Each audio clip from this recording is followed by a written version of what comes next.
أعوذ بالله من الشيطان الرجيم. بسم الله الرحمن الرحيم. وبه نستعين وعليه نتوكل. يا رب لك الحمد كما ينبغي لجلال وجهك وعظيم سلطانك. أشهد أن لا إله إلا الله وأشهد أن محمدا عبده ورسوله. رب اشرح لي صدري ويسر لي أمري واحلل عقدة من لساني يفقهوا قولي. اللهم آمين. يا رب لك الحمد كما ينبغي لجلال وجهك وعظيم سلطانك. رضيت بالله ربا وبالإسلام دينا وبمحمد صلى الله عليه وسلم نبيا ورسولا. اللهم صل على من لا نبي بعد محمد صلى الله عليه وسلم وعلى آله وأصحابه ومن تبعهم بإحسان إلى يوم الدين. وبعد, السلام alaikum wa rahmatullahi ta'ala wa barakatuh. Sa mga anak ko na kasalukuyang nanonood ngayon ng Dear Kakasali, may Allah bless you all. His guidance, His forgiveness, His rahmah, at naway itong taufik na naisipan natin mula sa Dear Kakasali Management, kung saan po sasagutin natin, no, ang mga pailan-ilang katanungan na sobrang napapanahon, naway maging beneficial ito sa lahat ng mga manonood ngayon, lalong-lalo na sa mga anak ko, na mga kabataan, sa mga ragasan, yung mga dalaga dyan, na hindi mo may iwasan talaga, no? Kung saan ang generation nila ay punong-puno ng napakaraming temptation, napakaraming fitna. So, hinihiling ko sa Allah subhanahu wa ta'ala na itong taufik na ibinigay niya sa amin, na every Wednesday, inshallah, magkakaroon tayo ng live mula sa Dear Kakasali, kung saan po sasagutin natin paisa-isa yung pinakamaraming katanungan sa ating page na Dear Kakasali. At higit po sa lahat, hinihiling ko sa Allah subhanahu wa ta'ala na lagyan niya ng baraka ang oras na ito at maging makabuluhan sa lahat ng mga bata at mga professional, mga nanay, no, mga binata na nais manood ng ating programa. Ang Dear Kakasali po ay ginawa namin mula sa Mujadidad para po talagang magkaroon po tayo ng life coach, kung saan po mayroon kami ibibigay na friendly approach, practical approach, and syempre according to the Quran and Sunnah.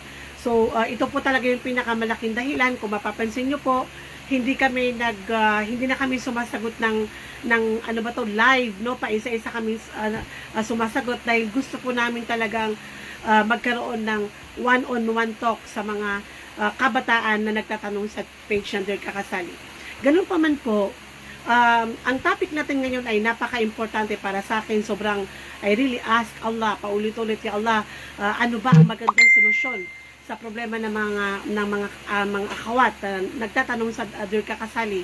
Kasi po minsan, paulit-ulit yung tanong. So, hindi mo naman pwedeng kausapin yung 100 na tao para sa iisang katanungan, di ba?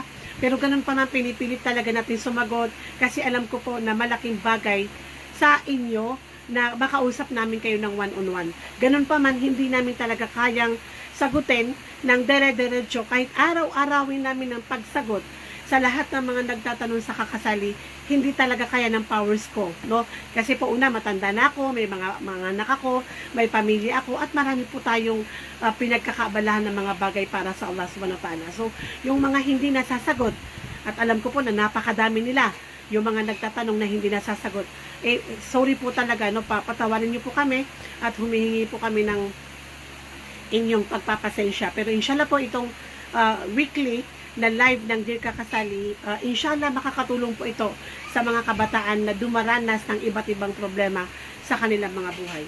So ngayon po, alam niyo po ba na itong topic natin, pag ako sumagot ng 10 tanong, although sa isang araw pinakamalaking sagot na masasagot ko 10, 15, something like that, usually 5, lalo na pag mahaba yung tanong, di ba? Kailangan mo talagang isa-isahin. Pero alam niyo po ba, mga anak, na sobrang nakakalungkot dahil sa 10 tanong, may 6 na pare-parehas na katanungan. Magkakaibang tao mula sa iba't ibang lupalop ng Pilipinas at sa ibang bansa, diba? Siyempre, hindi ko na po alam kung sino yung nagtatanong. Rest assured po na hindi ko alam kung sino yung nagtatanong. Wala po akong time na tingnan ng inyong ano ba to? profile. At syempre po, pag mga masisilan na tanong, alam na natin yan na gumagamit ng mga fake account yung mga bata. So, rest assured po na keep secret po yung mga tanong na ibinibigay nyo sa amin. Sapagkat po, alam po namin na ang pagsisik ng advice is part ng sunnah, watawassaw bil haqq, watawassaw bis sabr, kautusan po ng Allah. Importante yung pagkatanungan mo ay ikikip niya yung yung tanong, hindi niya ibubulgar, right? At hindi niya sabihin yung pangalan mo. Pero rest assured po na ito po ay sekreto, bago po natin numpisa ng ating topic, dahil ang sabi po ng Allah subhanahu wa ta'ala, o ang sabi po ng Rasulullah sallallahu alaihi wasallam, man satara mu'minan satarallahu yawmal qiyamah. Sino bang mu'min, ang takpan niya ang kahihiyan ng kanyang kapatid na mu'min. Ibig sabihin, pinagsabihan ka ng sekreto, at alam ko po na lahat ng itinatanong nyo sa akin ay napakalaking sekreto ng inyong buhay, na kahit hindi ko kayo kilala, pinagkakatiwalaan nyo ako para sa Allah subhanahu wa ta'ala and lillahi rabbil alamin. Mananatili po na sekreto ito, sapagkat ang sabi po ng Prophet Muhammad sallallahu alaihi wasallam, man satara mu'minan satarallahu yawmal qiyamah. Sino man, sabi ng Rasul sallallahu alaihi wasallam, ang takpan niya ang kahihiyan ng kanyang kapatid na mu'min. Katotohanan na tatakpan ng Allah ang kanyang kahihiyan dito sa mundo, lalong-lalo na sa kabilang buhay. So rest assured po na sekreto po talaga yung inyong mga katanungan. Pero po, ako po ay sasagot ng general, no? So, pag ako nakareceive ng, sabi ko nga po, 10 tanong, 6, halos pare-parehas, general po ako sasagot. So, wala po tayong bibigkasin ng mga pangalan dito. At uulitin ko po, wala po akong alam sa mga pangalan at picture ng mga taong nagtatanong sa akin, dahil wala po talaga akong time para tumingin, at wala po akong balak na tumingin, dahil po tao lang ako, pwede akong magkamali. So, yun po inshallah yung maibibigay namin sa inyo na napakalaking assurance inshallah. Anyhow, tinatanong ako ng napakaraming bata, napakaraming akhawat, may mga lalaki na pailan-ilan. Ngayon naman, ang topic ko ay ako ang magtatanong, mga anak. At ang tanong na ito ay napaka-importante. Tatanungin ko kayo at sasagutin ko rin. Ang tanong ko, to the best of the ability na ibinigay sa akin ng Allah subhanahu wa ta'ala, at sa tawfiq na ibibigay ng Allah sa gabing ito. Ang tanong ko ay, bakit nga ba, no, why zina is just so easy to commit by our loved ones? La ilaha illallah Muhammad Rasulullah. Napaka-sagrado po ng ating tanong. At topic ko ngayong araw ng gabing ito. Bakit nga ba ang zina ay napakadali na gawin ng mga kabataan ngayon, no? Ng mga young professional, ng mga estudyante, ng mga kababaihan at mga kabataan na mga kalalakihan, ng mga young professional, ng mga single. Bakit nga ba napakadali? La ilaha illallah Muhammad Rasulullah. At bago ko po ito itackle, no?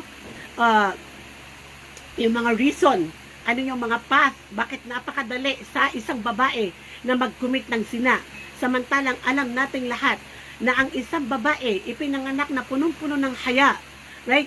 No?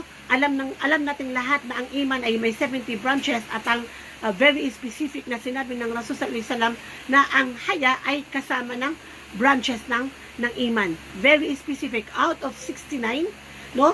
Diniscuss niya yung iman, yung top 1, and then top 70 yung pinakamaliit na pupulutin mo na mag-harm sa daanan. Pero specifically, mga anak, diniscuss ng Rasul sallallahu alaihi wasallam yung haya, meaning ang haya ay bahagi ng iman. At alam nating lahat na pagdating sa haya, umaapaw ang haya na ibinigay ng Allah subhanahu wa ta'ala sa mga kababaihan. So, bakit ganito? Di ba? Bakit nawalan na ng hiya ang mga kababaihan? Wala udzubillah. At ang mga kalalakihan na ganoon lang kadali sa kanila na sabihin ng kanilang mga boyfriend na kung talagang mahal mo ako, humiga ka, honey, habibi, right? At then dire-diretso humiga si Ukti. Dire-diretso humiga yung bata. Anong dahilan? Right? Dahil nawalan na ng hiya ang mga kabataang ito. Right? At nito po yung ating itatakal. Bakit nga ba napakadali ang zina? Nang sa ganun, mga anak, no? Ang mga kabataan na kasalukuyan na may haram relationship, o di kaya yung mga kabataan na pasaway, na alam na niya na nasa haram relationship, ang sabi niya, kaka-immune lang naman kami. Immune, mga mami, kung may nanonood dito, no? Kailangan po namin ng inyong tulong. Immune, meaning, wala kaming formal na relationship ni brother, nagkakaintindihan lang kami. Basta alam ko, he likes me and I like him too, but I never pronounce my love to him. La ilaha illallah Muhammad Rasulullah. Whatever it is, either for my formality na boyfriend-girlfriend relationship yan, or MU, or ka-chatmate lang, o kasalukuyan ka ngayon anak, na nag-i-scroll sa Facebook at nagpo-post ng iyong mga picture at ano ba to? Anong tawag dito? Hinahunting si brother sa Facebook dahil crush mo siya. Anak, gusto kong malaman mo na tigilan mo na ito kasi ito yung pupuntahan mo. Itong topic natin ngayon. So, zina, the favorite pastime of the youth today. Wa na'udhu billah. What was a taboo or taboo 30 years ago, 20 years ago, is became a mainstream today. Yung nakakahiya nung panahon ko, no, yung mga ipinanganak na 70s katulad ko, yung nakakahiya noong panahon ko ay karangalan na ngayon ng mga kabataan. To the point na kapag walang nanliligaw sa'yo, pangit ka. Kung wala kang ka-chatmate, hindi ka maganda. Kung wala kang boyfriend, hindi ka in. La ilaha illallah. At okay lang na magzina. After all, lahat ng kaklase ko ay may boyfriend at karamihan sa kanila ay nagsama ng walang kasal. After all, lahat ng aking ka-gangster, lahat ng aking mga kasamahan sa organisasyon, sa fraternity, may boyfriend, may girlfriend, at nagsasama sila ng palihim, pumupunta ng short time sa hotel, sa Iligan, kung saan-saan sa Cotabato, sa Zamboanga. So anong masama doon? If everyone are doing these things, so what's wrong kung gagawa din ako ng kaligayahan sa buhay ko? Anong masama kung magmahal ako? Anong masama kung may ka-chatmate ako? Anong masama kung may boyfriend ako? Right? After all, mahal niya ako at mahal ko rin siya. La ilaha illallah Muhammad Rasulullah. Mga anak, yung kahiyan nung panahon ko ay pride na ngayon ng mga kabataan. Alam nyo, bago tayo magtungo sa ating pinakatopiko, noong panahon ko, yung mga 45 to 50, kaedad ko yan, kapag nagtanan o may nangyari sa isang babae at lalaki at nalaman ng mga magulang nila, kasi bawal ang mag-boyfriend sa panahon ko. At kung sakali man na nag-boyfriend, para kang tae na babago na nakakahiya. At kung ikaw ay pasaway at nagtanan, subhanallah, as in nagtanan, yun lang ang naging karelasyon mo, yung lalaking ito. Alam mo anak, para lang mapangasawa mo ang babae sa Maranao. Para lang mapangasawa mo ang babae, tandang-tanda ko, may kamag-anak ako na sobrang nagmamahalan sila ng lalaki. At umaakyat yung lalaki, ayaw tanggapin ng mga magulang ng babae dahil napaka-taas ng kanilang, fried chicken sa Maranao. And then, nagtanan sila kasi yun lang ang paraan para daw mapangasawa niya si Ukti at wala pang nangyari sa kanila. Imagine mo yun, nagtanan lang pero walang nangyari kasi pumunta sila sa isang kamag-anak. And then, lahat ng, nakita ng mga mata ko, lahat ng kamag-anak ng lalaki nagsuot ng puti. At nagbandera, no, para silang nag-formation, nag-line, pagpunta sa bahay ng babae bago sila ikasal. Ibig sabihin, mga anak sa Maranao, na lumalabas na lahat kami na yung mga buhay namin na pinutol namin dahil lang sa nayurakan ng lahi o ng kahihiyan, nagbigay ng kahihiyan ang anak namin na lalaki sa anak nyo na babae. La ilaha illallah Muhammad Rasulullah. So, kung ano yung nakakahiya nung panahon ko, it became the pride of the Muslim youth today. Mga anak, what happened? What happened to the Muslim youth today? Ano na ang nangyari sa mga Maranao, Maguindanao, Tausog na tumitibukang la ilaha illallah sa kanilang mga puso na tinatanggap nila na mga Muslim sila, pero okay lang na ipamigay nila ang kanilang mga sarili sa mga lalaking hindi ko alam kung kailan nyo na-meet. Perhaps last month, dahil bored na bored siya ngayong pandemic. Diba? So, pakiramdam niya, love niya. Anyhow, I want to say that this problem today is more than the coronavirus. Kasi ang coronavirus na lahat tayo, batanda, bata, we do everything to protect ourselves against the pandemic of 2019. Pero, ang virus na ito, na haram na pagmamahal, ay hindi. hindi pinoproteksyonan ng mga kabataan ng kanilang mga sarili. In fact, naglalaro sila sa apoy. In fact, ang pakiramdam nila, they are not belong to the society kung wala silang ka-chatmate at wala silang ka-boyfriend. La ilaha illallah Muhammad Rasulullah. So it's more dangerous. And I'm telling you, it's like a cancer na unti-unti niyang pinapatay ang kinabukasan ng mga kabataan. Again, uulitin ko lang, sa 10 katanungan na isasagutin ko, na 6 dito ang pinag-uusapan ay haram relationship, zina, at hindi lang zina, unlimited zina. Hindi lang zina, unlimited zina, paulit-ulit na zina. Right? May mga tanong na, dahil 3 taon na kaming mag-boyfriend, napatunayan ko yung sincerity niya sa akin, kaya hindi ko naiwasan na naibigay ko ang sarili ko sa kanya. Pero mas worst. Ano ang mas worst? Last month lang sila nagkita, bored si Ukhti, inuto ni brother, ang pakiramdam niya siya na, and then ibinigay ang lahat. And then, mga anak ko, sabi ko nga, it's like a cancer. Right? It's like a cancer na alam mo na may stage 1 ka, pero wala kang pakialam. Dahil sabi ko nga, ipinagmamalaki mo na ex ko siya. Na ipinagmamalaki mo na okay, lahat ng estudyante sa isang university, lahat nagte-text sa akin. La ilaha illallah Muhammad Rasulullah. Ipinagmamalaki mo na mayroon ka ng X 1, 2, 3, 4, 5, 10, 20. Akala mo wala kailangan nagmamalaki na naka 28? Hindi. Marami ring babae na nawalan na ng hiya. Pinopost pa sa Facebook. La ilaha illallah. Oh, Muslima. Oh, young Muslima, what happened to you, mga anak? Right? Why zina is very easy? Why you easily give up? Right? Kaya na mo lang ka-chatmate? 1 buwan lang? 3 buwan lang? You give up already? La ilaha illallah Muhammad Rasulullah. Sabi ko nga, because ito yung epekto ng panonood nyo ng K-pop drama. Akala nyo yung K-pop drama makakatulong sa inyo? No. Akala nyo si Oppa makakatulong sa iyo? Hindi makakatulong sa iyo si Oppa. Dahil paggising mo, bapa. At paggising mo, uupakan ka ng nanay mo at tatay mo dahil nagbigay ka ng kahihiyan sa sarili mo at sa mga pamilya mo, lalo na sa mga magulang mo. La ilaha illallah. So mga anak ko, no? Ano ang mga dahilan? Na napakadami ng dahilan at ito ang ating i-discuss. At uulitin ko lang mga anak, magpo-proceed na po tayo sa ating pinaka-topiko. Medyo mahabang aking introduction. May Allah protect you all from the evil of men. May Allah protect you all mula sa mga lalaking mga manyak na hindi naman talaga balak mag-asawa kung hindi ang gusto lang nila ay pahigain ka na libre. May Allah protect your dignity, your chastity. May Allah protect you from the virus and cancer of this generation.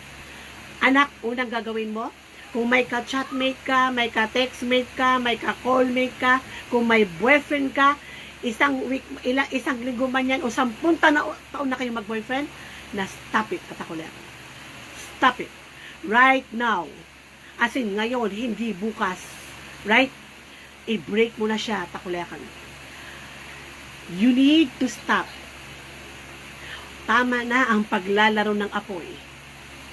Dahil ang apoy na yan, ikaw mismo ang susunugin niya. Kapag naglaro ka ng apoy at takulay, na tingnan mo ang nature ng apoy. Kung gaano siya nag-uumpisa from the sparks. Right? From the sparks and then lumalaki ng lumalaki until dumating yung maximum or peak ng init ng apoy. And then pag na-reach niya yung peak ng apoy, unti-unti yan bumababa hanggang mamatay ang apoy. At tatandaan mo anak, ang apoy mismo ay pinatay niya ang kanyang sarili. Meaning, pag hindi mo tinigilan ang pakikipag-boyfriend mo, pakikipag-chat mo, naglalaro ka ng apoy, ito man ay sparks, ito man ay dahil bored ka, may dangal ka, pero wala kang magawa, right? Ayaw mo mag-aral mabuti, kaya nag-scroll ka ng Facebook, ano ba to? Na-meet mo si brother, dahil nag-post ka ng isang picture, mula sa sparks ng apoy, lumaki ng lumaki, lumaki ng lumaki, lumaki ng lumaki, hanggang nasunog na ang lahat. At nang ma-reach niya ang peak ng pagmamahal na sinasabi mong love, nawalan ng gana si brother until nasunog ka at ikaw mismo ang pumatay sa iyong sarili. So at ako like, you need to stop whatever you are doing right now. If you really love yourself, no, bilang isang Muslima, O kung hindi ka Muslim, matigas ang ulo mo na maranaw, wala kang pakialam na Maguindanao, dahil ang iniisip mo lang, me, myself, and I'm telling you, anak, that if you really love yourself, don't expect anyone to love you if you don't know how to love yourself. And don't expect anyone to marry you kung ikaw ay pang-ukay-ukay lang, pang short time lang. Right? So anak, stop it, and then you go back to Allah and have the desire to change. So, anong gagawin mo? Ang unang gagawin mo na stop it. As in, i-block mo na siya ngayon. Hindi bukas. Dahil kapag hindi mo siya binlock ngayon, na ang lalaking yan ang magiging apoy sa katawan mo na siyang magwawasak ng pagkatao mo hanggat wala nang matira sa'yo. So, you need to block him right now. As in, hindi ka magpapaalam. I-block mo siya, tapos magpapalit ka ng Facebook. Iibahin mo ang account mo para hindi ka na makita na lalakyan. Ano man ang nangyari, nagzina man, hindi pa nagzizina, paulit-ulit na sina, nabuntis man yan o whatever, i-block mo na siya, kalas. Yun ang pinaka-importante na gagawin mo. Next, discipline yourself. I tell you again, anak, you need to discipline yourself. Dahil kung matagal ka nang may ka-chatmate, matagal ka nang may boyfriend, adik ka na sa ginagawa mo. So, babalikan mo yan, anak. Babalikan mo yan. Hindi po pwedeng hindi mo balikan. Right? Hindi mo pwedeng balikan dahil addict ka na. Nakasanayan mo na. Naging habit mo na ang pakikipag-usap kay brother. Naging habit mo na ang mag-entertain ng mga lalaki na nag-chat sa'yo. So, you need to discipline yourself. Why?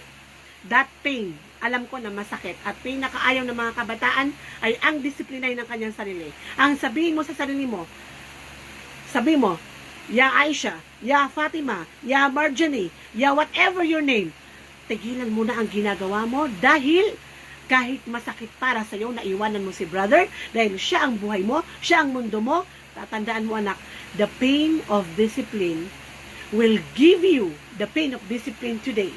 That discipline na gagawin mo ngayon sa sarili mo ngayong gabi will give you the pride for tomorrow. But if you will not discipline yourself right now, by breaking that man, that infatuation, that joy, that happiness na nararamdaman mo habang nakikipaglampungan ka sa lalaking yan, will be your great sorrow and regrets tomorrow. So you need to break him, you need to discipline yourself, kailangan mong kausapin ng iyong sarili, kahit na mukha kang siraulo, kailangan mong pagalitan ng iyong sarili, at kailangan mong pigilan ng sarili mo, because the pain of regrets weigh an ounce, and the pain of discipline weight an ounce, and the pain of regrets weight a tons. Right, anak? Next, disciplining the self or not disciplining the self, meaning you are enjoying. Meaning, hindi ka makatulog na hindi mo siya nakakausap. Ang unang-unang titingnan mo, paggising mo, ay hindi ang magsabi ka ng alhamdulillahilladzi ahyana ba'da ma amatana wa ilayhi nusur, kung hindi ang unang-unang gagawin mo, cellphone. Right? So, ano gagawin mo? Kagigising mo lang, cellphone. Right? At bago ka matulog, ang huling kausap mo, cellphone. Meaning, yung enjoyment na nararamdaman mo na ang huling kausap mo ay si babes, at ang unang kakausapin mo ay si babes, o ang unang titingnan mo ay kung nag-chat ba si babes, na fa wallahi al-azim anak, that is a biggest sin, and every sin is like a credit card. You are enjoying shopping today, but wallahi al-azim, tomorrow you will pay. You are enjoying like credit card, and tomorrow you are what? You will pay. For every pain, for every smile is equivalent to pain.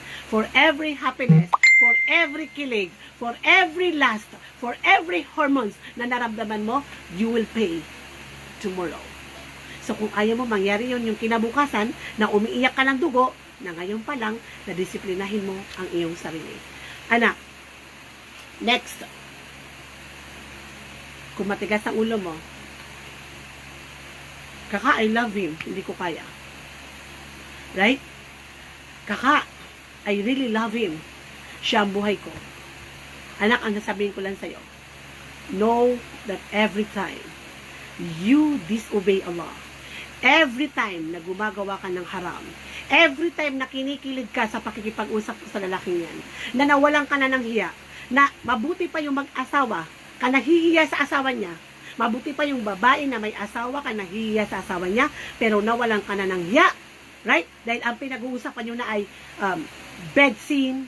Right? Mayroon pang nag-video call na nakahubad. Wa'na'udzubillah. Hindi mahintay ang short time sa mga hotel, mismo sa nag-video call. Mga mami, ito ang ginagawa ng mga anak ninyo kapag may cellphone na walang disiplina ang anak mo at wala kang pakialam sa anak mo na may cellphone, hindi mo alam kung mayroong siyang boyfriend, ito ang ginagawa nila ng boyfriend niya. Anak, uulitin ko lang, every time you disobey Allah subhanahu wa ta'ala, every time you are enjoying the haram, take note, every time you are enjoying the haram, every haram, you just bring harm to yourself. Harm from the root word haram. Right? Every disobedience to Allah is haram. Subtween, you follow your desire and then you neglect whatever the commandments of your Lord, that is haram. And every time you do the haram, you are just bringing harm to yourself. Ang haram, anak, ay parang magkakaroon ka ng sakit. Right? Para siyang poison na paunti-unti, nilalason ka niya. Paunti-unti, nakikipag-chat ka, nung una, wala lang, hindi kita type, mukha kang unggoy, right? Yaks, ang pangit mo, hindi kita type, mataas ang standard ko. So, dahil nag-enjoy ka na sa mga panloloko niya sa'yo at panguuto niya sa'yo, para kang kumakain ng maliit na poison. Right? Maliit na poison. So, kapag kumakain ka ng poison, magkakasakit ka.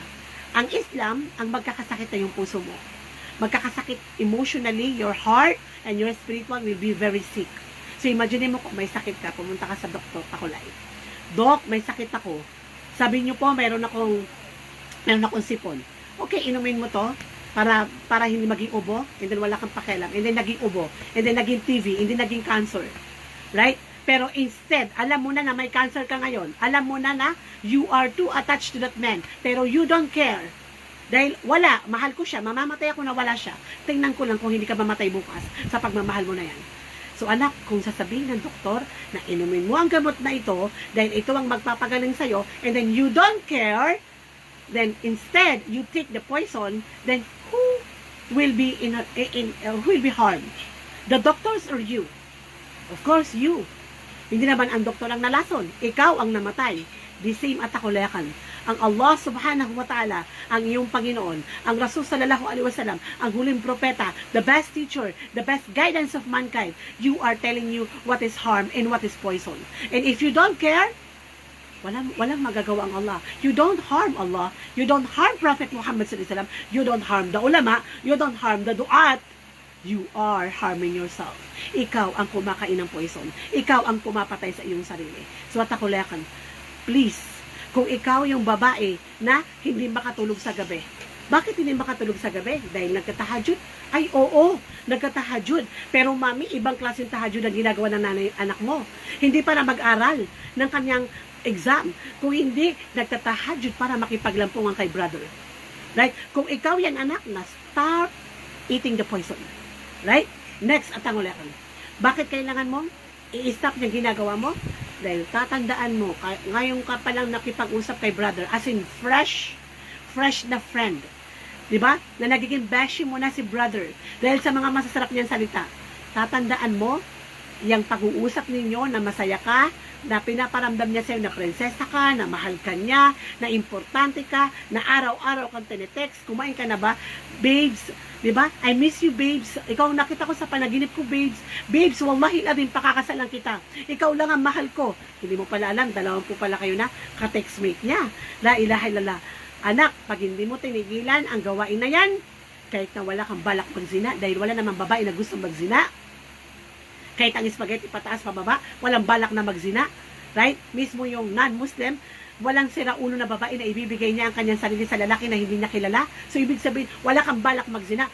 Pero kapag hindi mo tinigilan ng pakikipag-chat na yan, saan patungo ang iyong paglalakbay?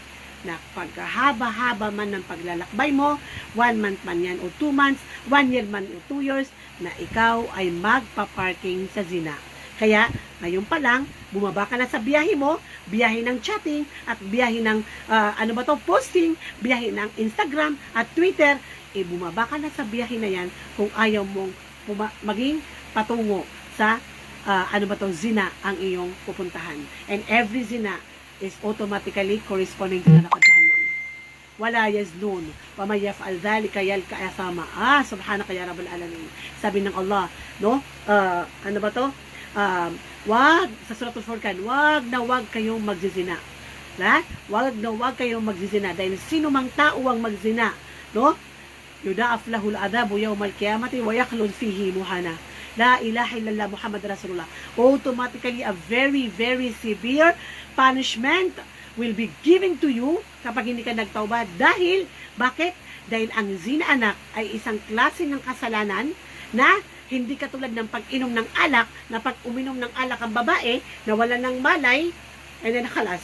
Pero ang zina anak ay isang gawain ng babae at lalaki na hindi mag-asawa, pero bawat daliri niya at portion ng katawan niya ay nakaramdam ng tinatawag na desire or sexual desire.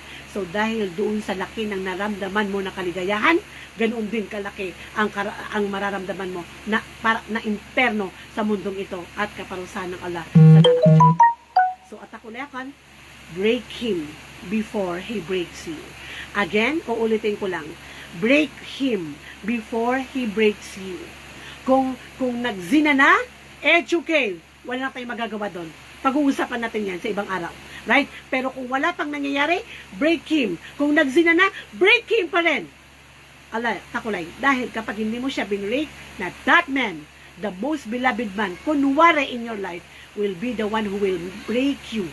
Chap-chap-chapin niya ang dangal mo, ang pagkatao mo, hindi lang ang virginity mo. Anak, ang kinabukasan mo, ang paraiso mo, ang dangal mo, ang dangal ng tatay at nanay mo, chap-chap-chapin niya. He will break you. So break him today, tonight, before he breaks you tomorrow. Next, atakulay. Ano ang pinakamalaking kasalanan na nagawa mo? Nang buksan mo ang pakikipag-chat sa kanya. Ano ang pinakamalaking kasalanan na nagawa mo? Saan nagumpisa ang mga kasalanan ito? Nang mag-post ka sa Facebook ng mga picture mo. Hindi ko alam, anak, ano bang problema ng mga kababaihan ngayon? Bakit kailangan yung i-post ang mukha nyo sa Facebook? And then with all the beauty, magpapatangos ng ilong, magbi-makeup, magli-lipstick, diba? Magfi-filter. La ilaha illallah. Who cares? Anak, we don't care. Kung saan ka kumain. We don't care kung anong itsura mo sa Facebook. Sino lang ang magkikare? Yung mga lalaking mga manyak, pasing tabi lang po, tabiya-tabiya, na wala rin ginawa kundi maghanap ng babae na ukay-ukay sa Facebook. Right? So, every time na nagpo-post ka, ibig sabihin, oy, for sale, ukay-ukay mula sa Marawi City. Ukay-ukay mula sa Cotabato. Ukay-ukay mula sa Maguindanao. Ukay-ukay mula sa Zamboanga. Ukay-ukay mula sa Lupalop ng whatever. Anak, pinupost mo yung mukha mo, ibig sabihin, nagpapabenta ka. Right? And then, mamaya-maya, titingnan mo yung likes. Didepende mo yung kaligayahan mo kung ilan na nag-comment. Allahu Rabbi, you are really putting yourself into danger. Like, dyan nag-umpisa at akulayakan. And then, sa pag-post mo ng picture, may lalaki na nag-post, nag-comment, nag-likes, and then naging magkaibigan kayo. Mula sa magkaibigan, nagkaibigan, mula sa magkaibigan, nagkaibigan, and then, naging magkaibigan na kayo, nagpropose si brother, tinanggap ni Ukhti, nag-usap na kayo ng mahar, kailan kayo ikakasal, and then sabi ng lalaki, kung talagang mahal mo ako, magkita tayo. La ilaha illallah Muhammad Rasulullah. Alam mo ba, anak? Ang lalaki, hindi mo siya makikilala hanggat hindi mo siya napapangasawa. In fact, alibay, isang katutakang mag-asawa, 10 taon hindi pa niya kilala ang asawa niya. Right? Pero sinasabi ko sa'yo, makikilala mo lang ang lalaking yan na akala mo Superman, akala mo perfect, akala mo kesyo mag-i-Islam, kesyo may natapos, whatever. Fawallahil azim, makikilala mo lang siya kapag napangasawa ka niya. Kaya maraming, babae na nag-chat sa dirka kasi bakit ganun? Bla bla bla, nagmahala naman kami, naging mag-asawa kami, pero ya Allah, imperno ang buhay ko. Hindi mo naman talaga kilala yung lalaking yan eh. Dahil katulad mo, nung nag-chat ka sa kanya, ikaw din naman kasi peke, di ba? Base mo picture mo, peke. La ilaha illallah. Yung mga sinasabi mo, peke. Yung paglalambing mo, peke. Akala ng lalaki, napakamalambing mo, hindi niya alam, halimaw ka sa bahay nyo. Pagdating sa nanay mo, mukha kang halimaw. Pero pagdating sa kanya, nabababes. Nabababes. Babes. Allahu Akbar. Ganon din yung lalaki. Right? Ang ipinapakita niya sa'yo is to impress you, showing you the best character, the best attitude. Gentleman ko, no? Yung pala aso. Diba? Yung pala na aso wala subas, syaitan. La ilaha illallah Muhammad Rasulullah. So, takulakan. No? Diyan nagumpisa sa pagpo-post na yan at tumanggap ka ng mga comment, naging magkaibigan kayo, and then, nag-propose, and then, inaccept mo, nag-usap kayo ng kasal, 2010, 2020 na, bigla siya naglaho. No? Ngayon na naman, 2022, papunta ka sa zina at takulakan. Right? So, takulakan. Please, no? Kung bored ka, kung naghanap ka ng kaligayahan, tatandaan mo, sa tuwing nag-uusap ang babae at lalaki na dalawa lang sila, by chat man yan, o by call, o by text, o by video, anong sinabi ng Prophet Muhammad sallallahu alaihi wasallam? The third party. Who is the third party? Shaitan. Who is the third party? Shaitan. So, atakulakan. Akala mo, kung ang shaitan ang pangatlo nyo, nakakatakot. Diba? Nakakatakot. Kasi anong ginawa ng shaitan? Anong ginagawa ng shaitan? Ang sabi ng shaitan, Ya Rabbi, qala famima agwaytani la aqudanna lahum ala siratakal mustaqim. Thumma la'atiyannahum min bayni aydihim wa min khalfihim wa an shama'ilihim wa la tajidu aktharuhum shakirin. Mayroon pang isang aya. Right, sumumpa ang shaitan. Nauupo siya sa siratal mustaqim, sa sala, sa saum, sa pagkasaliksik ng kaalaman sa madrasa. Uupo siya doon sa paggawa ng kabutihan. Doon ka dadalhin sa kadiliman. Right? At ang sabi pa niya, ang sabi ng Allah, Ash-shaytanu ya'idukumul faqra wa ya'murukum bil fahsya wallahu ya'idukum magfirah. Right? And ila akhirih. Right? So ano yung sabi ng Allah subhanahu wa ta'ala? Ya'murukum bil fahsya. Ang shaytan, wala siyang iwawaswas sa'yo, iwi-whisper sa'yo na babae at sa lalaki maliban sa kahayupan. Maliban sa kahayupan. So nag-usap kayo ni brother, ang third party na yung shaytan. So anong iwawaswas niya sa inyo? Na puro haram. And la ilaha illallah Muhammad Rasulullah. Take note. Itong next na pag-uusapan natin. Scientifically, sinabi ng science, kapag daw ang lalaki at babae ay nag-uusap. Right? As in, umpisa pa lang sa habiya. Umpisa pa lang ng pag-uusap ninyo. Right?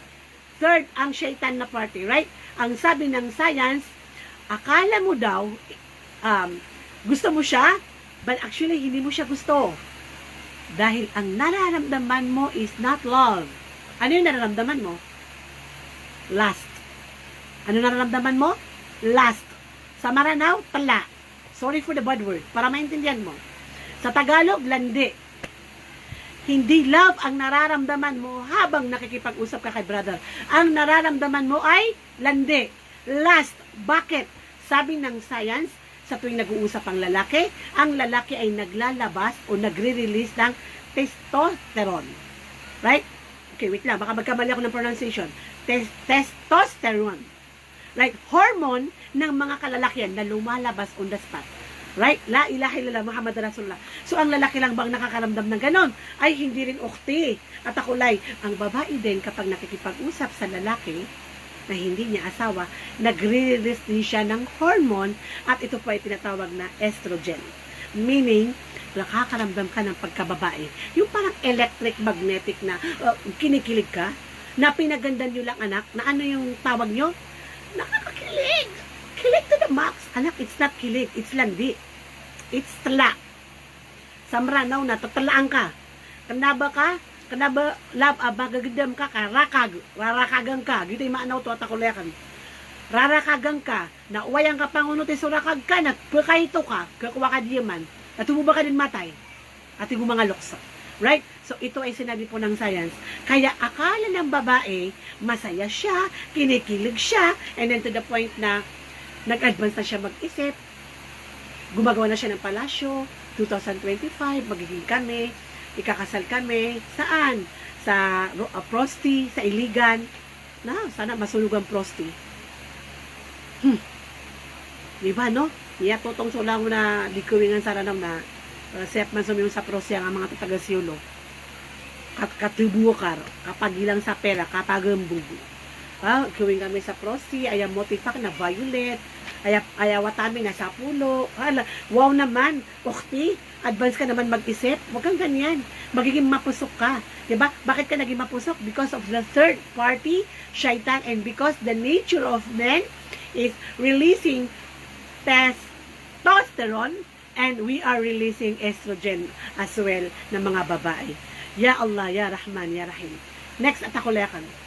Akala ng babae, in love na siya. Kasi, nakakaramdam na siya ng infatuation, admiration, hindi na siya makatulog, right? Pagbukas niya ng kanyang libro, hindi siya makakonsentrate, ang nakikita niya yung mukha ng lalaki, bago matulog siya, sa araw ng pagtulog, siya pa rin, paggising siya pa rin, gupo nga, matay na, kaya patay na kumalakal mauto, la ilaha illallah, Muhammad Rasulullah, right? So, alam mo ba anak, ito yung pinakamasya Allah, na la ilaha illallah Muhammad Rasulullah. Kaya pala sinabi ng Allah subhanahu wa ta'ala na wala tazinu, right? Wala takrabuz zina. Wala takrabuz zina. No, huwag kayong lumapit sa path ng zina. Yung mga daan na magbubukas ng pagzizina. Ibig sabihin, wala kang balak na magzina kasi matino kang tao. Ang balak mo maging doktor. Maganda ang inyong pamilya. May takot ka sa Allah. Pinalaki ka na magulang mo na maayos. Wala kang talagang balak magzina. Anong sinabi ng Allah? Wala takrabuz zina. Huwag kayong lumapit sa daanan ng or mga daan patungo sa zina. So yung palang yung mga daan o mga pintuan na magbubukas ng zina, bawal na sa Islam. Si posting, si chatting, si texting, bawal na sa Islam. Si panonood ng K-pop drama, teleserye, love story, bawal na sa Islam. Si telenovela. Right? Kasi nagbubukas siya ng zina. Bakit? Dahil sa tuwing nag-uusap kayo ng lalaki, ito na naman ang sinabi ng science. Allahu Akbar walillahil hamd. Ang fitra ng tao, Subhanaka ya Rabbal Alamin. Kapag tayo ay gumagawa ng isang bagay na paulit-ulit, meaning, araw-araw kausap mo siya, right? Ay nagtahajud pa kayo sa pakikipag-usap sa kanya, inabot na kayo ng 3 o'clock. Hindi nyo namalayan na 3 o'clock na. Naglalabas tayo ng isang chemical na hormone from the brain. At ito po ay dopamine. Ano ang tawag na dopamine? Ano ang dopamine? Na temporarily nakakaramdam ka ng kaligayahan. Temporarily nakakaramdam ka ng happiness, ng sense of fulfillment. But it's very, very artificial and very, very transient, itong dopamine na ito. But how dangerous the dopamine?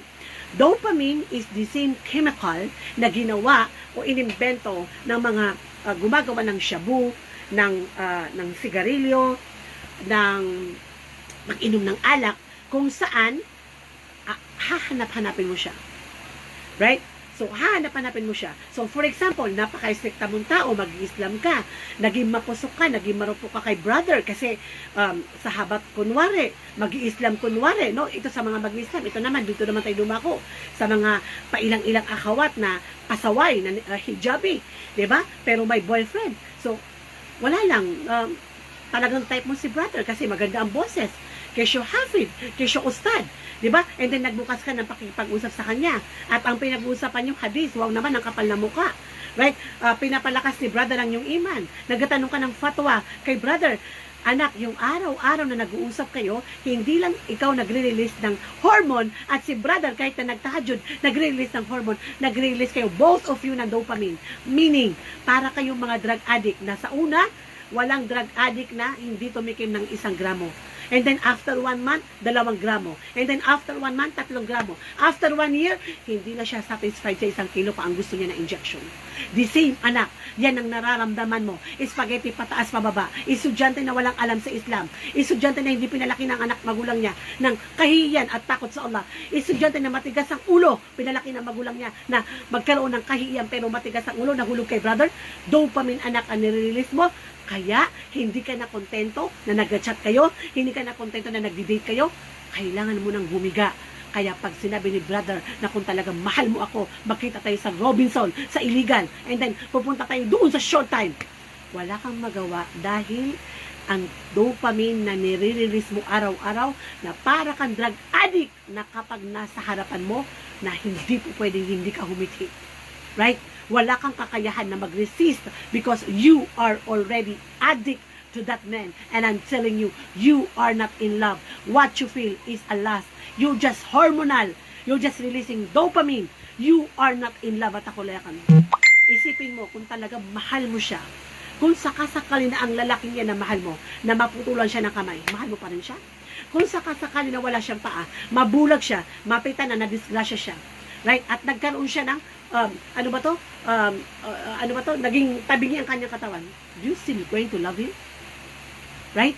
Dahil ang asawa mo na minamahal mo, kahit mawalan niya ng paa, ng ulo, as long as tumitibok pa ang kanyang puso, na aalagaan mo siya hanggang sa kahuli-hulian ng kanyang buhay.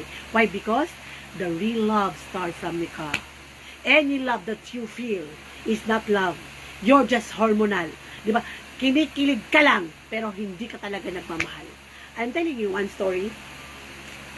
May isang story, ito, personal kong nakausap ang batang ito. Ang batang ito, napatay niya yung asawa niya. So, I was really shocked. Sabi ko, bakit mo napatay yung asawa mo? Naano ito sa every sibling. Maranang. Bakit mo napatay ang asawa mo? Forced marriage ba kayo? Parental ba kayo? Pinilit ka ba ng magulang mo? Kunya, hindi ka. So, ano nangyari? Actually, mag-boyfriend nga kami. Talaga? Saan kayo nagkita? Sa Saudi. Doon. So, walang magawa si mami. Kailangan ikasal kami kasi talagang attached na kami sa isa't isa. So, ikinasal kayo. So, hindi pa dapat dahil mahal mo siya, pinaglaban niyo ang pag-ibig, bakit kailangan humantong na mapatay mo yung asawa mo? Kasi akala ko na mabait siya. Napakasama ng ugali niya. Lagi niya akong sinasaktan. Ginagawa na akong punching bag. Kunting pagkakamali ko lang, binubugbog niya ako. So, this time, hindi ko na makaya. Kaya kumuha ko ng kutsilyo. Wala akong balak na patayin siya. Pero kasi, hindi ko sinasadya na patay ko siya. Siya ako lang. And that personal story is the same stories of thousands of women who are crying today. Anak, nakita mo na yan. Kaibigan mo, kaklase mo, kamag-anak mo, na naging sila ng kanyang boyfriend. Pero ano ngayon? Umiiyak. Mayroong isang mag-asawa na sa kampan mismo, kailangan kong, yung lalaki na kamag-anak ko na medyo malayo, tapos yung babae, medyo kaibigan ng, anyway, basta kami yung naging middle ng asawa ko. So, nung nagtaka ko kasi yung bata na sobrang napakaganda, yung lalaki may itsura din pero may edad na. And then nung ikasal sila, sa harapan ko mismo nakita ko, yung babae habang pinapatugtog yung kanilang siguro love song or ano matawag doon? Love song nyo ba? Team song. Umiiyak yung babae, hindi niya mapigilan as in, nawala na ng hiya. Sa sobrang kaligayan niya na umiiyak na siya sa harapan ng mga tao.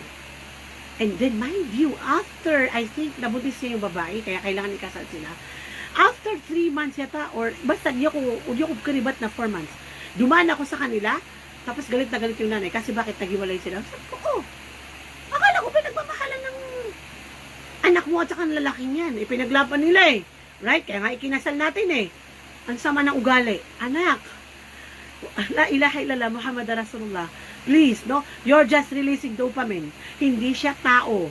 Hayop ang lalaking yan. Ang nasa utak lang niya, anak, natatandaan mo. No?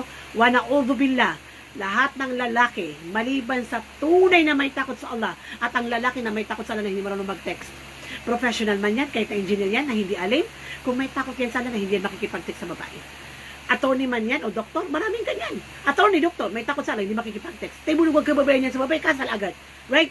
Ganon din ang totoong ustad, ganon din ang totoong hafid, ganon din ang totoong alim o tablig o whatever ang tawag mo dyan.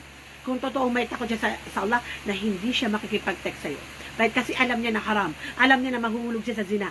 Anak, lahat ng lalaki, kahit magsabi ka ng 1,000 everyday na I love you. I love you, babes. Mahal na mahal kita, babes. 1,000 million babes. Anak, for them, love is what? Sa babae, love is kapag pinaramdam mo na special ako, maganda ako, kinikare mo ako, ina-appreciate mo ako, lagi mo ako naalala, that is love, right? Kaya ka nga tayo nauto eh.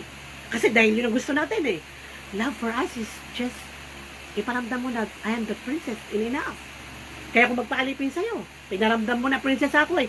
For men, love is useless without sex. So at the back of their mind, they just want sex. Kasi kung gusto nila talaga ng asawa, pakakasalan kanila. Walang ali-alibay. Walang pera, whatever. No, anak. Ang mga maranaw, ang mga Maguindanao, alam natin na kilala ang ating mga tribo sa pagtutulungan. Kahit pinakamahirap sa daga ang magulang mo, may kamag-anak na tutulong para mag-asawa ka. Right? So, pag hindi ka niya pakakasalan, na i-chat ka lang niya. Bakit? Dahil ang gusto lang niya na zina. Nothing at all. Sobrang nalungkot ako. May isang ukti, sabi niya, pumunta ako ng Zamboanga. na-shook ako kasi yung bahay ng kamag-anak ko, may mga lalaki, parang normal lang, nag-uusap si Okti, si brother. So ako, dahil syempre may tarbiya ko, hindi sa akin po pwede yun. And then, may lalaki na sobrang asungot na kahit anong gawin mo, sunod ng sunod, kinakausap ka, and then sabi niya, kinausap ko, bismillah. Alam mo, anong sabi niya sa akin? Alam mo, sis, uso na ngayon ng my boyfriend. Sis, wag ka na maging conservative. Alam mo, tito, normal lang yan. In fact, alam mo kung ilan ang babae na tikman ko? 28. Nakilala, nawalan na ng hiya. 28. So, ibig sabihin, adik na siya sa babae. La ilaha illallah Muhammad Rasulullah. So, anak, you are not in love because really love starts from nikah. Any love, any infatuation, any attachment, any attraction, any feeling emotionally without nikah is not love, it is lust, it is kilig, it is landi, it is talak. Right? Kaya anak, pag ikinasal kayo, kung papalarin ka pa na ikasal kayo, I'm telling you, masaya ka lang sa araw ng kasal mo, 1 week after the honeymoon, after that, the misery begin. It's not a bed of roses at all. It is a bed of misery and regrets. Why? Because that man is a fake, like you. Diba? Ikaw din, na fake ka sa kanya, na fake din siya sa'yo. La ilaha illallah Muhammad Rasulullah. So, anong gagawin natin mga anak ko? So, ang gagawin natin, nauulitin ko lang, i-disiplina ang iyong sarili, i-break mo na siya, ang nararamdaman mo ay hindi pagmamahal, ang totoong pagmamahal ay pagkatapos ng nikah, right? Now, anak, swear to Allah, breaking the most beloved man in my life. Barakallahu fiqh. Right? Bakit? Because you feel now the sense of regrets. And you are now have the feeling of, fear of Allah subhanahu wa ta'ala's punishment. La ilaha illallah Muhammad Rasulullah. Ittaqullah taqulyakan. Right? Ang disiplina, pag binalot mo sa takwa, right? Yung disiplina na gusto mo gawin sa sarili mo na hindi na ako makikipag-usap ngayon sa lalaki, na hindi ko maharam, hindi ko asawa, kahit na pinsang buo ko, hindi ko siya maharam, hindi ako makikipag-usap sa kanya, right? Balutin mo ng takwa, anak, ang disiplinang ito. Right? Dahil kung walang takot sa Allah, nababalik at babalikan mo yung chemical na dopamine na pinagmumulan ng kaligayahan na nararamdaman mo. Takwa to Allah, ang pinakamalaking prevention mo, anak, dahil ang sinabi ng Allah, فَأَمَّا مَنْ خَافَ مَقَامَ رَبِّهِ وَنَهَى النَّفْسَ عَنِ الْهَوَى. Sino man tao ang matakot siya, matakot siya sa araw ng paghukom, sa pagtayo niya sa harapan ng Allah, questioning you, mahagarraka birabbikal karim. Ano ang dahilan kung bakit mo ako kinalimutan? Ano ang dahilan kung bakit dinisobey mo ang Allah? Anak, ang takot na ito ang magpipigil sa iyo sa iyong desire. فَأَمَّا مَنْ خَافَ مَقَامَ رَبِّهِ وَنَهَى النَّفْسَ عَنِ الْهَوَى. Only our fear of punishment of Allah, standing in front of Allah on the day of judgment, will curb our evil desire. Right? Because not all the desire are haram. Your desire to your husband or spouse is halal. Right? But the desire to opposite sex is absolutely haram. And that evil desire, walang makakapigil dyan, maliban sa takot natin sa Allah. Dahil the same dopamine na nare-release kapag nag-enjoy ka, kapag may takot ka sa Allah, nagre-release din ang brain mo ng isang hormone na tinatawag na adrenaline. Right? Or noradrenaline. Yan ang nire-release ng brain na binibigyan kanya ng lakas para labanan mo yung iyong evil desire. Right? So, breaking the most beloved man in my life. Alam mo na, may isang ukti na kakilala ko, napakaganda niya, napakasosyalera, professional. And then, bigla siyang dinala ng isang mujadidat sa isang kusra namin, yung araw-araw na, linggo-linggo na itinuturo ko sa mga bata sa Manila. And then, nang nakita ko talaga sa kanya na professional, mashallah, may haya. And then, pero, syempre, hindi mo maiiwasan, pag mababa ang kalaman sa Islam, sigurado may boyfriend. And exactly, may boyfriend siya. So, after, I think, 6 months na umupo siya sa amin, talagang nakipag-break siya sa boyfriend niya. And then, ayaw na niya umuwi ng Manila kasi Marawi dahil alam niya na makikita niya. So, hindi ko alam kung inisip niya, baka maghimahina siya or dahil ayaw na niya talaga sa lalaking ito. Pero alam mo, anak, when he break that man, na-realize, ya Rabbi lakal hamd, magiging, ang kadar pala niya ay sila talaga ang magkasama. Right? Naging asawa niya yung lalaki. Pero alam mo, anak, sobrang pinaghirapan siya ng lalaki. Right? Dahil na-realize ng lalaking ito, umiiyak ang lalaki. As in, lahat ng pamilya niya, kinakausap niya. Bakit ayaw na sa akin ni Fulan? Anong problema ni Fulan? Bakit niya ako nakalimutan? Di ba? Hindi ba nagmamahalan kami? Bakit ganoon? Ang bilis niya magbago. Hindi niya maintindihan na nagbalik loob na si Ukhti. Right? At dahil nakita ni Ukhti na totoong nagbagong buhay si brother at talagang mahal niya si Ukhti, so naging sila. The point here is when he break that man for the sake of Allah, anong biyaya ang ibinigay ng Allah sa kanya? Itinakda pala sila ng Allah na sila talaga, pero nakuha niya ang kanyang asawa sa halal na pamamaraan at hindi sa haram na pamamaraan. So at ako, anong gusto mo? Makukuha mo siya ng haram na pamamaraan o sa halal na pamamaraan? Tatandaan mo, anak, no? Ang kadar ng Allah subhanahu wa ta'ala ay natapos na. Tapos na po ang kadar ng Allah subhanahu wa ta'ala. Ano ibig sabihin na to? Itong kadar na to? Ang ibig sabihin ng kadar, 50,000 years bago pa ilikha ng Allah ang langit at lupa. Lahat ng mangyayari sa buhay ng Adam at apo-apo ng Adam at sa kahuli-huliyang tao na mabubuhay at mamamatay ay nakatakda na ang kanilang kadar. Meaning, know that even 1,000 men are courting you and all of them are very persevering na mapangasawa ka. Walang makakapag-asawa sa'yo, kahit ikaw ang pinakamaganda, pinakamatalino, pinakaanak ni sultan, anak ni mayor, anak ng doktor, sikat na sikat, kapag itinakda ng Allah na wala kang magiging kabiyak, na wala kang magiging asawa. That's the meaning of that. Or, kapag itinakda ng Allah na ang magiging asawa mo ay hindi itong 1,000 na lalaki na nai-inlove sa'yo at nasisira ng ulo sa'yo, iba talaga makikipag-asawa sa'yo. So, kung itinakda ng Allah, yung pinsan mo na may ano sa ilong, or taga Riyadh, or taga Saudi, or kapitbahay mo lang pala, yun talaga magiging asawa mo. So, bakit kailangan kong pahirapan ang sarili mo? Nahanapin kung sino yung magiging tatay ng mga anak mo. Ay, anak, mahirap maghanap. Dahil hindi mo alam kung sino yung magiging asawa mo. So, anong gagawin mo at akulakan? Believe in qadar. And while waiting for the qadar, na patiently wait for your qadar. Hintayin mo na dumating ang kadar mo. Kung kailan itinakda ng Allah subhanahu wa ta'ala, hintayin mo at akulay. Kasi lahat ng bagay ay mangyayari sa tamang oras. Right? Wag kang magmadali. Sabi ko nga, ang pagkain ng baby ay gatas. Pag pinakain mo ng pagkain, mamamatay yan. Anak, baby ka pa, nag-aaral ka pa. Anong kailangan mong gawin? Na focus on what was matter. O, anong kailangan mong gawin? Na focus on what was matter. What's matter for you today? What's matter to you today? Right? Isn't it that you want to be a doctor, you want to be an accountant, you want to be an alima, hafida, you want to be a CPA, right? Gusto mo maging attorney? Focus on that. Dahil at akulay, kung nag-aaral ka pa lang ngayon, ang mag-aasawa lang sa'yo, kung sakaling pakakasalan ka pa ng boyfriend mo, siya lang. Eh kung hindi, wala. Pero pag naging attorney ka, hahabulin ka ng isang katutak na lalaki. At lahat sila ay, sorry, hindi ko kayo type. Right? Mamimili ka sa mga mabubuting lalaki dahil ikaw ay naging engineer, dahil ikaw ay naging doktor. Anak, kapag naging medic ka, naging pharmacist ka, naging professional ka, ano pa kaya kung naging alima ka, naging ustada ka, naging hafida ka, na nagkaroon ka ng takot sa Allah, hahabulin ka ng mga lalaki. Ang dami na kilala ko, anak, na niqabi, hijabi, nang iwanan nila ang haram na relationship. Wallahi lazim. So amazing. As in, sinasabi ko na lang, anak, ayaw mo pa yan? Attorney na yan? Subhanallah, ayan o, doktor na may takot sa Allah, ayaw mo pa? O ayan, may alim na, ayaw mo pa? Wait lang.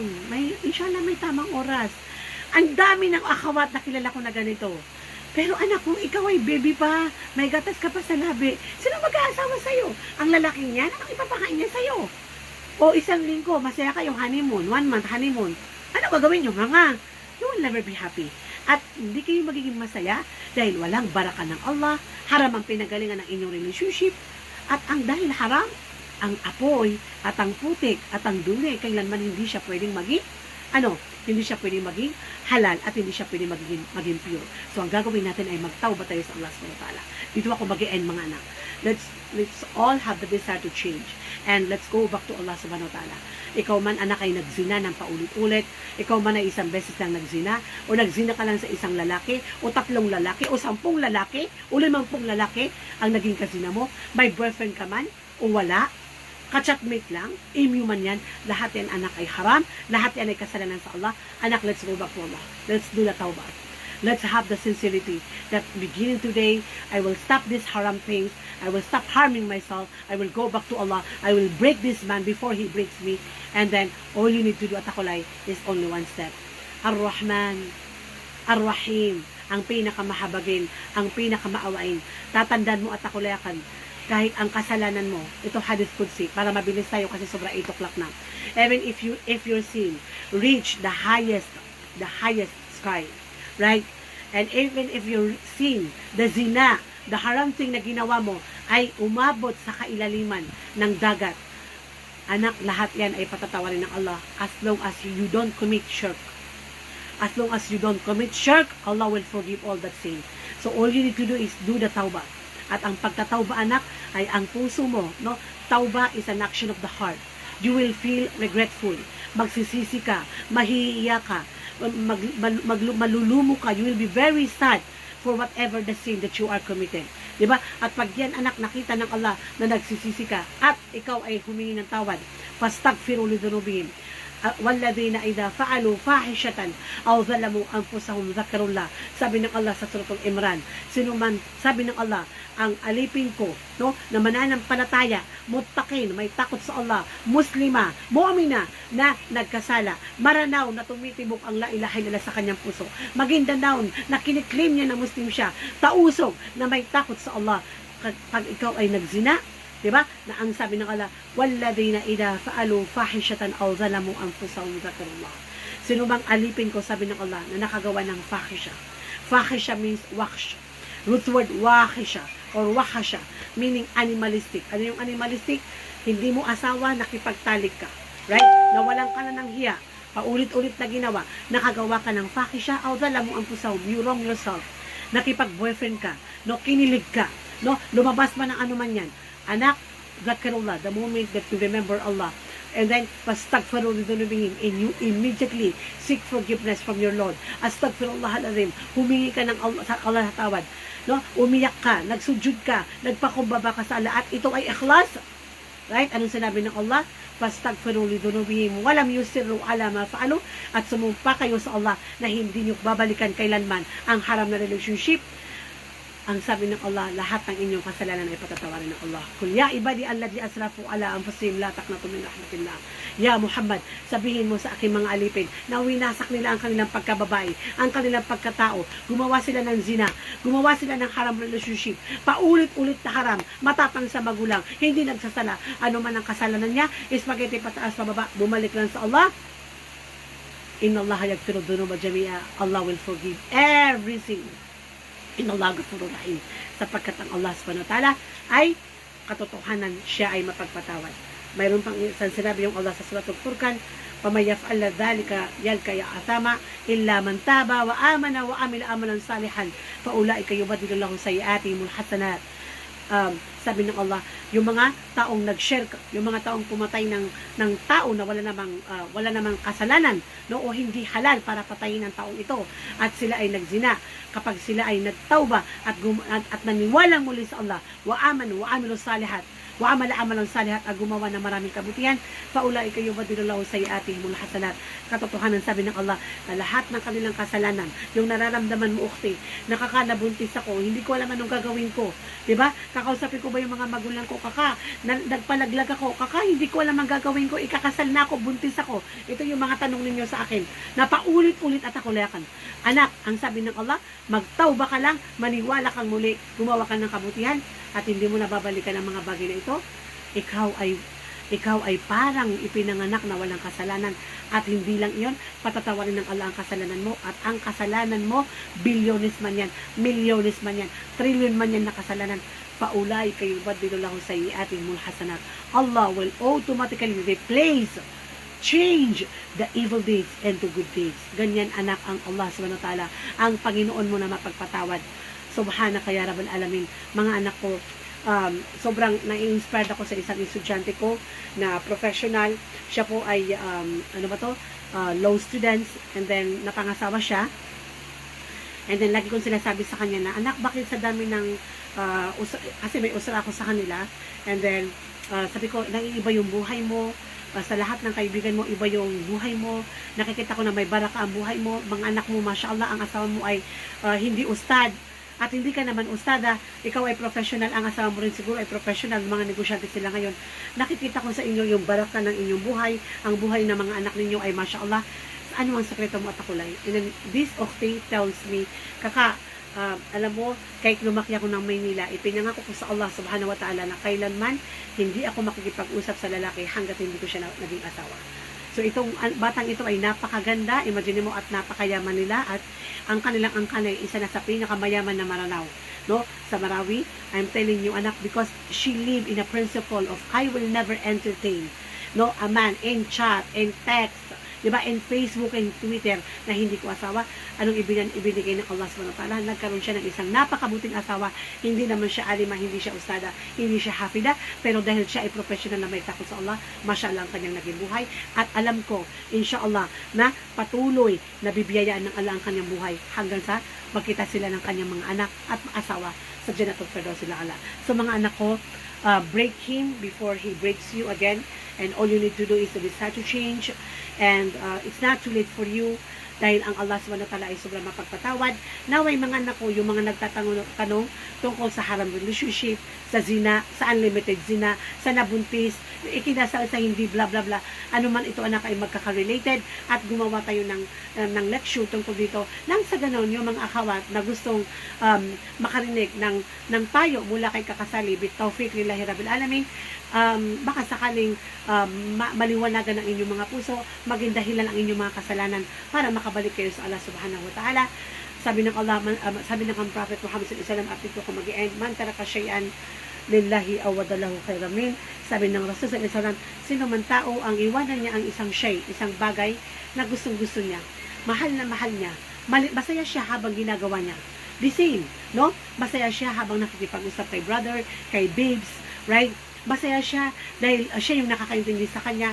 Masaya siya dahil siya lang yung nagbibigay ng importansya sa buhay niya, pero hindi niya maharam at hindi niya asawa, at binrake niya ang lalaking ito tonight for the sake of Allah. Fawallahi adin, katotohanan na ang Allah subhanahu wa ta'ala ay magbibigay sa iyo ng isang dambuhalang biyaya sa mundong ito bukod sa iyong Jannatul Firdaus al-A'la. At ito anak ay you will be amazed with these blessings. And I know, at ako lang dahil ang dami ng mga akhawat nakakilalak na nagbago buhay na sobrang pinagpala sila ng Allah subhanahu wa ta'ala dito pa lang sa mundo, at talaga namang tinakpan ng Allah ang kahiliyan na ginawa nila sa mundo ito dahil sila ay nagtauba ng sincere sa Allah subhanahu wa ta'ala, at from pagtatauba sila ay nagbago buhay. So para mga anak, maging matatag ang inyong iman at madisiplina nyo ang inyong mga sarili, at magkaroon kayo ng takwa, takot sa Allah, God consciousness, na tuloy-tuloy na lumalaki, na dito ako mag-i-end. Concentrate on your sala. Kung hindi ka nagsasala, isujud mo na yan at akulayakan. Kung sa palagay mo, depressed ka na, gusto mo na magpakamatay sa mga kasalanan na ginawa mo, dahil kailanman hindi tayo makakalamdam ng kaligayahan sa haram na ginagawa natin, find some moment of the night, magtahajud ka, kahit isang beses lang sa buhay mo, habang natutulog ang mga tao sa bahay mo, kahit na 3 o'clock, kahit na 4 o'clock, 30 minutes before Fajr, mag-abdas ka, umiyak ka sa Allah subhanahu wa ta'ala, para maramdaman mo anak na ang iyong misery, ang iyong depression, ang iyong regrets, walang ibang pinakamagandang pagsasabihan ng iyong regrets and sorrow maliban sa Allah subhanahu wa ta'ala. It's not kakasali. Ang page po na ito ay tumutulong lang kami para gumaan at magindaan para bumalik kayo sa Allah, dahil Allah is the only one who can mend your broken heart. Al-Jabbar, the beautiful name of Allah. Al-Jabbar, when you go back to Al-Jabbar, He will mend your broken heart. So, ulitin ko lang mga anak ko, boys are not oxygen. You can live without them. Right? A real man is when he sees you in the public, he will pretend that he doesn't care. Wala siyang pakialam sa'yo. Hindi kanya pinapansin. But during his sujood, he is asking you from Allah subhanahu wa ta'ala. When you make Allah atakulay as the king of your heart, because you do the tawbah, you regret, and then you do the istighfar, and you establish the salah, you complete the salah, right? When you make Allah as the king of your heart, Allah will send your Prince Charming on perfect time. It's not too late, anak, for everything. because Allah is indeed Al-Ghafurur Rahim. Wa akhiru da'wana walhamdulillahi rabbil alamin. Kung may nasabi akong maganda, it's all from Allah. At kung may nasabi akong hindi maganda, ito po ay galing sa akin. May Allah forgive me. Kung may nasabi akong maganda, it's all tawfiq from Allah subhanahu wa ta'ala. Subhanakallahumma wa bihamdik. Nashhadu an la ilaha illa ant. Nastaghfiruka wa natubu ilayk. Assalamu alaikum wa rahmatullahi ta'ala wa barakatuh.